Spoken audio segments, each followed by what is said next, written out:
threading a needle. So I'm using a medium-sized needle. You can see the eye there, and hand stitching thread.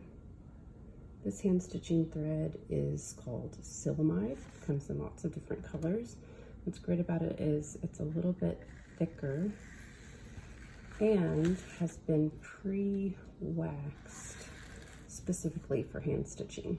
You can use the thread off of a regular spool for hand stitching to be able to match color.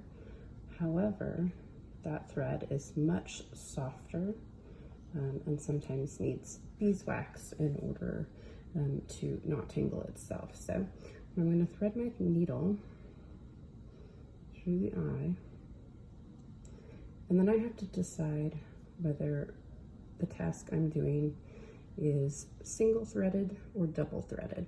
If it's single threaded, that means that one individual thread will go through at a time. If it's double threaded, then 2 threads, a double thickness, will go through at the same time. So if I'm single threading, I will make one of my threads about half as long as the other. So you can see the tail there, and then on the long end of the thread is where I'm going to tie my knot. So I wrap it around my finger, pull through, and then the tricky part is to try to double knot what I'm doing here. So I squeezed the knot between these 2 fingers right here, made a loop over it, and then I gently guide until I've got the knot in the same spot and pull tightly. If I don't get it right on the mark, then I can do it once more.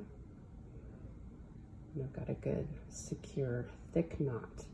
If your knot is smaller than your needle, then when you poke holes through your fabric, your knot can pull through that hole. So you need to make sure that that knot is larger.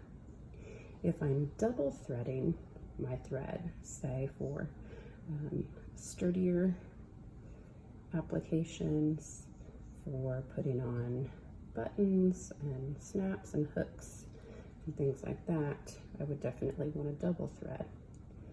Then I will make my ends equal, so it's equal from the eye all the way to the end.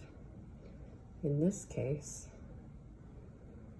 I wrap them together and treat them as one and knot them. And the great thing about double threading is I wouldn't need to tie a double knot on top of that because this already makes a double knot.